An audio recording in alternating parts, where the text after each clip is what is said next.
Bismillahirrahmanirrahim. Assalamualaikum warahmatullahi wabarakatuh. Selamat pagi buat kawan-kawan teknisi pendekar solder dimanapun Anda berada. Materi kali ini berkaitan dengan cara membaca skema ya kawan-kawan. Jadi teknik membaca skema itu seperti apa? Sebelum Anda terjun kepada membaca skema, coba Anda lengkapi terlebih dahulu materi Anda tentang mengenal komponen dasarnya. Jadi Anda harus berkenalan dengan komponen dasar apa saja dari dunia elektronika. Jadi komponen dasar itu nanti, ingat ya ini ya, dari komponen dasar nanti akan membentuk sebuah sirkuit. Oke, sirkuit itu gabungan dari bermacam-macam komponen dasar. Kemudian sirkuit-sirkuit itu akan bersatu kembali, namanya integrated circuit atau gabungan bermacam-macam sirkuit. Oke, itu dipahami. Jadi kalau Anda menganalisa IC, itu yang sedang Anda analisa itu sirkuit apa? Tentunya masing-masing sirkuit itu memiliki persyaratan yang sendiri dan pemicunya juga sendiri. Itu yang wajib Anda pahami. Jadi IC itu tidak simpel ya, agak rumit. Anda harus paham, Anda sedang menganalisa sirkuit apa. Nomor 4, gabungan dari bermacam-macam sirkuit membentuk blok sistem. Itu ya poinnya ini. Jadi kalau Anda mau mengenal komponen dasar, silakan Anda di internet banyak. Searching aja mengenal komponen dan fungsi-fungsi serta simbolnya bagaimana. Ini berlaku untuk semua teknisi, tidak hanya untuk laptop ya. Anda kalau mau menjadi teknisi handphone, mau teknisi radio atau teknisi komputer, laptop sama, Anda tetap harus mengenal komponen dasar. Cuma nanti bentuk fisiknya yang berbeda ya antara satu teknisi dengan yang lainnya. Nah, komponen dasar itu utamanya adalah resistor. Nah, resistor ini komponen yang paling sangat vital. Jadi kalau satu gangguan dijamin pasti akan malfunction atau tidak bekerja. Itu wajib dipahami ya. Jadi resistor ini adalah komponen yang paling sakral atau paling penting. Jadi ini harus paham lambangnya bagaimana, cara mengukurnya bagaimana, fungsinya untuk apa. Kemudian ada kapasitor juga sama. Kalau kapasitor juga nanti fungsinya ada yang penting, ada yang nggak terlalu penting. Tapi ya sebetulnya pendukung saja ya. Nah kemudian kalau ada short baru dia ya harus dicari shortnya di mana. Karena nanti banyak berhubungan dengan kasus short. Kemudian ada induktor atau lilitan ya, lambangnya seperti ini. Fungsinya untuk apa? Anda juga harus memahami. Dioda, macamnya dioda bagaimana, lambangnya apa dan fungsinya bagaimana, Anda juga harus paham ini ya. Ini karena penting. Kemudian komponen yang tidak kalah penting adalah transistor. Ini nanti berkaitan dengan sinyal atau switching. Dia nanti akan kolaborasi dengan resistor. Nanti akan membentuk sebuah fungsi, yaitu nanti pensinyalan, distribusi pensinyalan. Ini juga sangat penting ya kawan-kawan. Ini berkaitan dengan transistor. Nah, IC itu di dalamnya berjuta-juta transistor atau nanti banyak sekali sirkuit-sirkuit yang ditanam di dalam IC. Jadi IC itu adalah komponen single yang sangat pintar. Jadi dia nanti fungsinya sangat pintar. Dan ini ada komponen pendukung yang lain. Itu dari segi mengenal komponen. Nah, cara kerjanya nanti kalau jenisnya, karena nanti akan ada kenal komponen aktif. Jadi komponen aktif itu apa saja dan komponen pasif itu bagaimana. Nanti ada sistem SMT, ada sistem yang manual pemasangan di dalam pemasangan.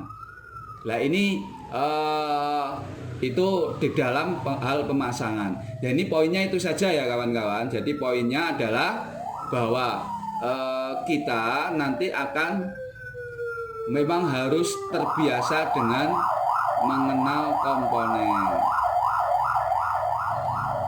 Selanjutnya setelah kita mengenal komponen seperti itu, kita ini silakan Anda searching ya di internet, banyak mengenal komponen.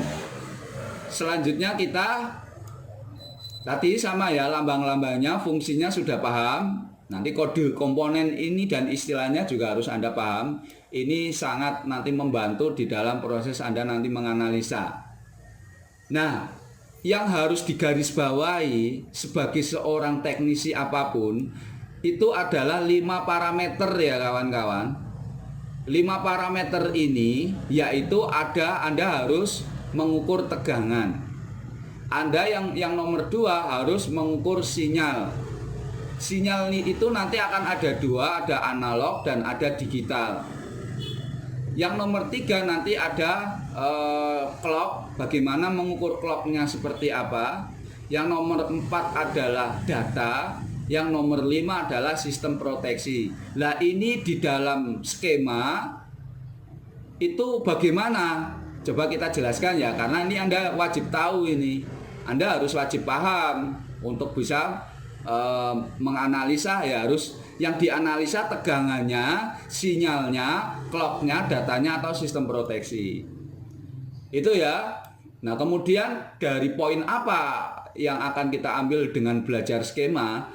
Jadi di dalam skema itu nanti kita akan belajar sistem blok diagramnya, lambangnya, dan bahasa skema itu berbeda-beda ya. Ingat ini lambang.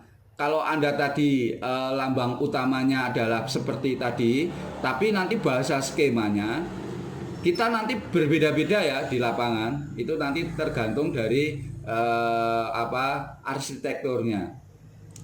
Walaupun ya prinsipnya tetap mengacu kepada lambang utama atau lambang pokok.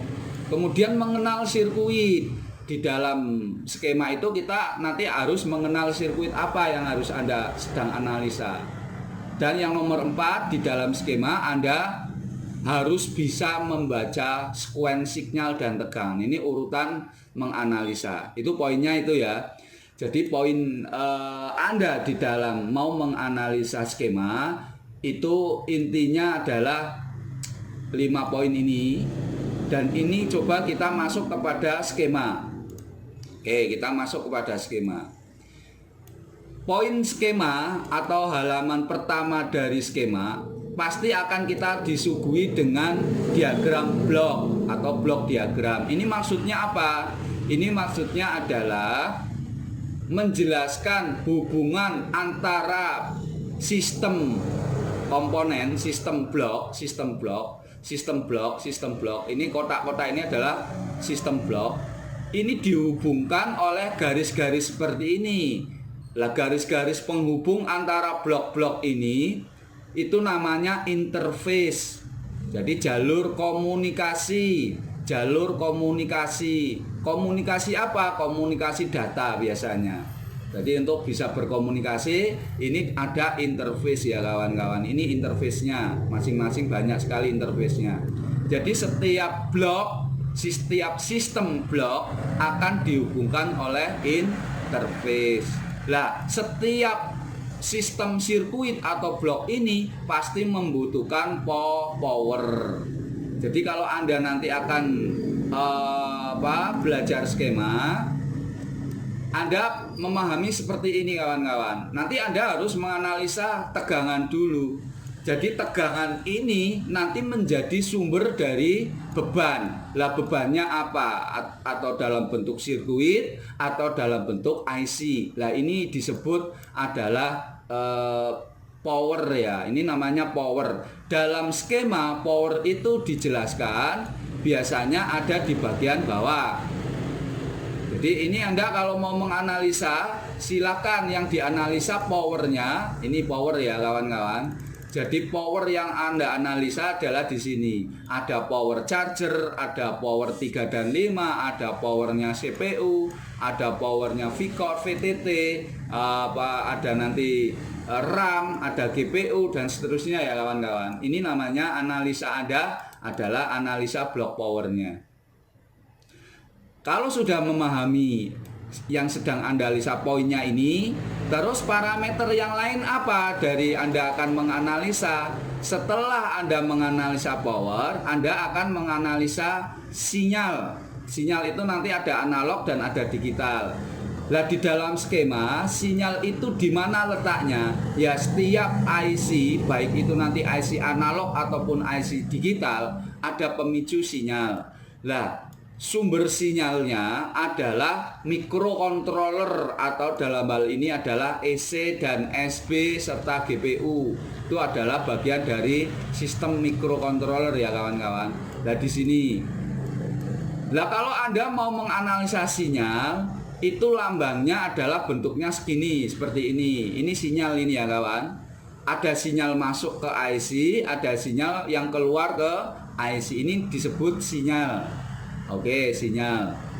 Kalau Anda sudah mengenal sinyal, Anda akan mengenal data dan clock. Lambangnya adalah bolak-balik. Biasanya data dan clock itu lambangnya bolak-balik. SDA dan SCL. Ini adalah interface komunikasi atau nanti bukan interface-nya ya, ini untuk kontrol datanya.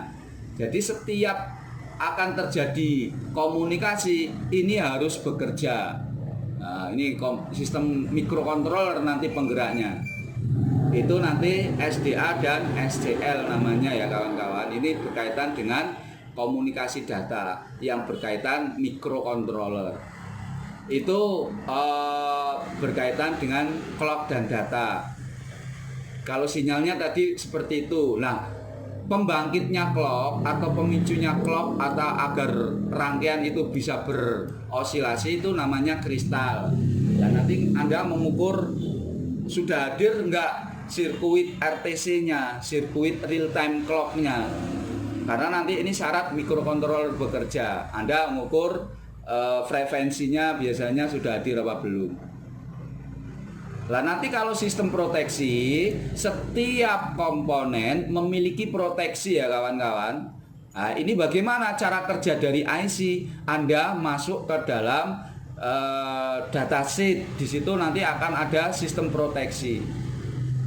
Nah, itu poin dari cara membaca skema ya kawan-kawan. Lah kalau tegangan dilambangkan dengan ini, kalau tegangan lambangnya seperti ini. Jadi kalau tegangan lambangnya ada bulatan kecil seperti ini. Ini namanya lambang tegangan. Kalau ini groundingnya. Kalau tegangan itu ada positif, ada groundingnya. Ingat, grounding di lapangan akan ada variasi ya kawan-kawan. Ada yang grounding seperti ini, ada yang nanti untuk audio. Nah, ini bermacam-macam ini modelnya. Jadi harus hati-hati di dalam konsep memahami grounding.